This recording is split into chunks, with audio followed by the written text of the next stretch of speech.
Hello students, welcome to this video. आज की इस वीडियो में हम why do we fall ill का अगला टॉपिक करने वाले हैं। इससे पीछे हमने जाना था डिजीज़ के बारे में, अलग अलग डिजीज़ को हम कैसे डिफ़ाइन करते हैं, उसके कोजेज़ क्या होते हैं। तो उसमें हमने समझा था कि कुछ एक पैथोजेंस हो सकते हैं, पुअर हेल्थ होती है, जेनेटिक फैक्टर्स हो सकते हैं, कोई इम्यूनाइजेशन हो सकता है या एनवायरमेंटल फैक्टर्स हो सकते हैं।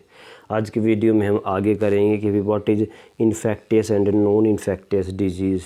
तो समझते हैं व्हाट इज़ इन्फेक्टियस डिजीज़। तो disease which is spread due to infection by microorganisms are called infectious disease.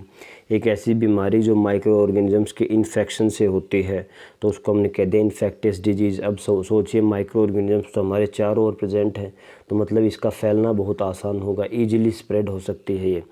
यदि हम माइक्रो ऑर्गेनिजम्स कैसे आ सकते हैं तो आप बात करेंगे कि हमारी बॉडी के अंदर जो हम खाना खाते हैं, जो हम पानी पीते हैं, जो हम सांस लेते हैं, तो उसके द्वारा हमें या किसी के द्वारा भी एंटर हो सकते हैं।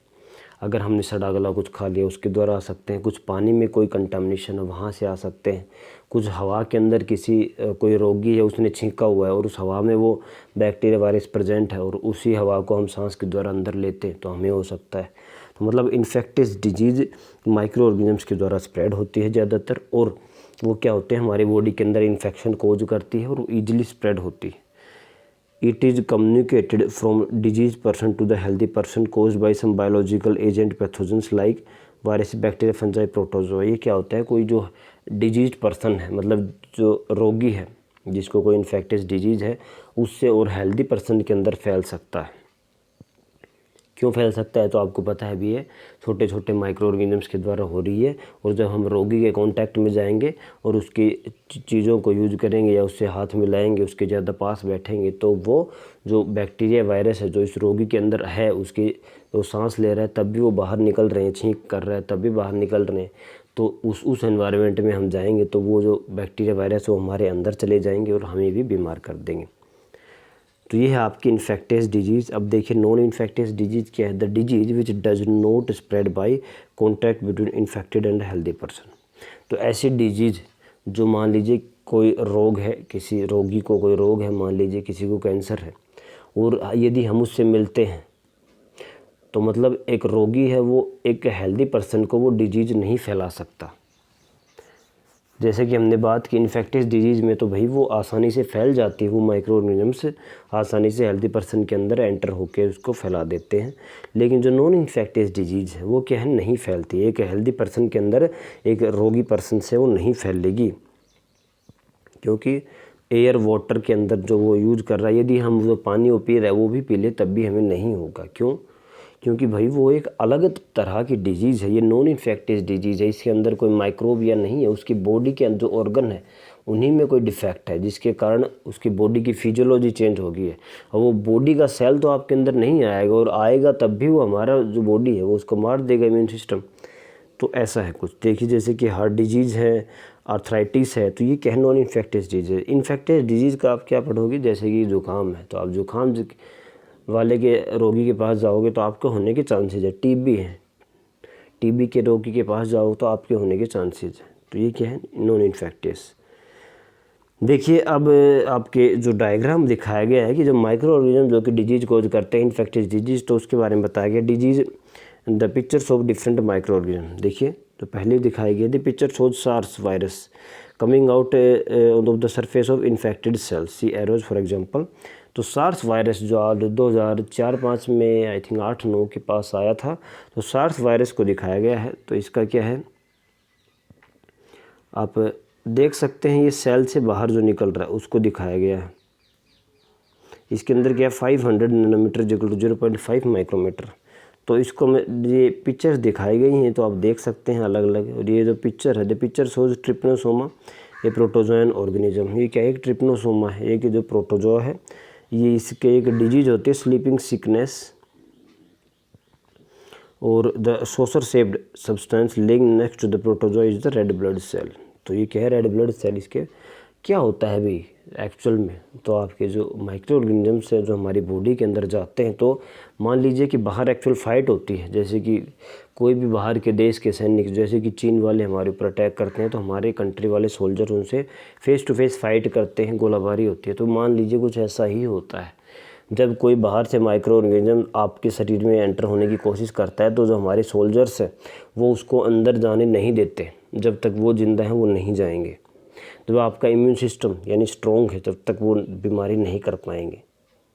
अब इम्यून सिस्टम स्ट्रॉन्ग है, यदि इम्यून सिस्टम वीक पड़ गया मतलब वो सारे सैनिक मर गया आपके जो आपकी रक्षा कर रहे थे, तो वो अंदर जा कर के अपनी पॉपुलेशन को बढ़ाएगा और कंट्रोल कर लेगा सब कुछ। तो ये रेड ब्लड सेल दिखाया गया है। आगे देखिए, ये जो आपकी पिक्चर दिखाई गई है ये क्या है, स्टाफाइलोकोकस एक बैक्टीरिया होता है उसकी है। तो स्टाफाइलोकोकस एक बैक्टीरिया वो क्या करता है, एक्ने करता है, जो कील मुहासे करता है। तो ये क्या है, जब एक्ने होते क्या हैं तो भी वहाँ पे इन्फेक्शन होगी है। मान लीजिए कोई स्किन था, अब स्किन के ऊपर कोई डैमेज हुआ तो सेल एक्सपोज हो गए तो वहाँ पे बाहर के एनवायरनमेंट से एंटर जो बैक्टीरिया है वहाँ पे ग्रो कर सकता है, न्यूट्रिशन लेके ग्रो कर सकता है। तो स्टाफाइलोकोकस इजीली ग्रो हो जाता है। Scale is indicated at the line top left to 1.5 micrometre long. ये आपको नहीं देखना है, सिर्फ आपको डायग्राम दिखाने के लिए बताया गया है।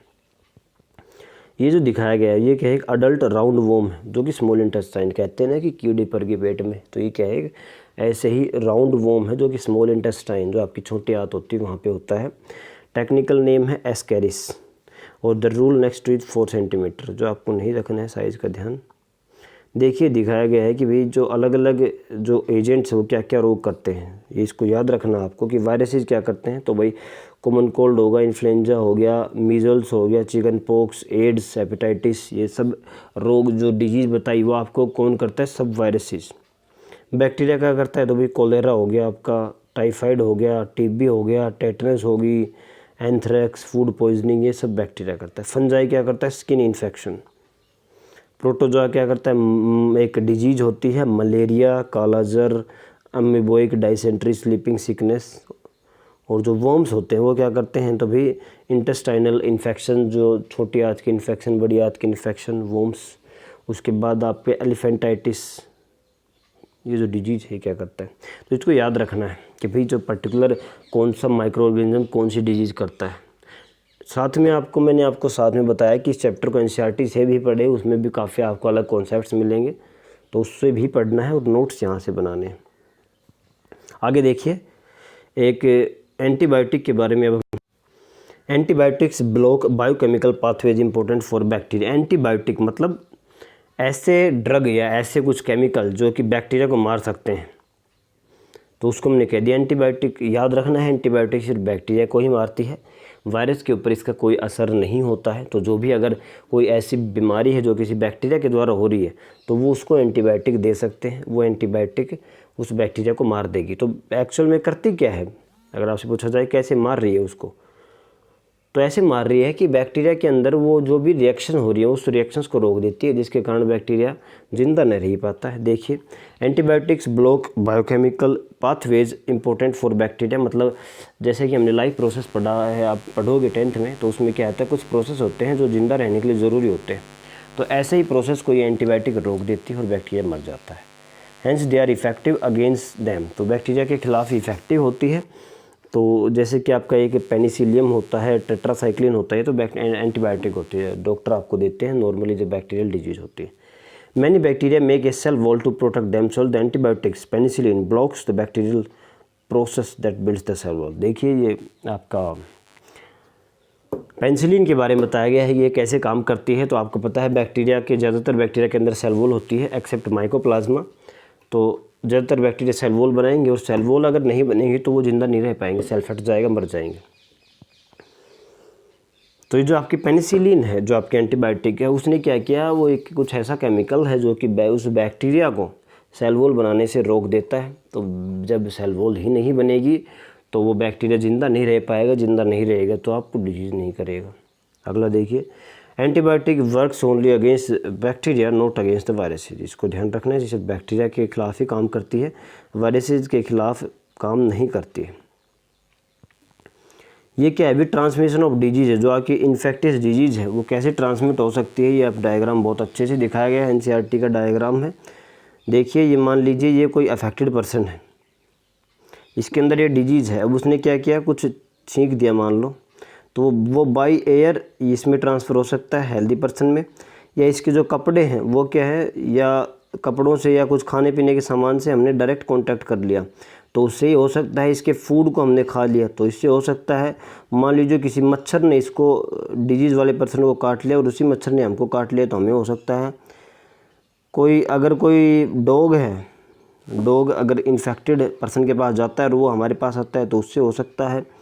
और क्या, यदि हम फिजिकल कांटेक्ट करते हैं तो उससे हो सकता है। तो ये क्या है, इन्फेक्टेड पर्सन से हेल्दी पर्सन के अंदर डिजीज़ कैसे पास हो सकती है। तो हमने देखा कि भाई by physical contact, by air, by direct contact और बाय फूड और बाय मॉस्किटो या फिर डॉग, यदि हमें इन्फेक्टेड पर्सन से हो सकता है।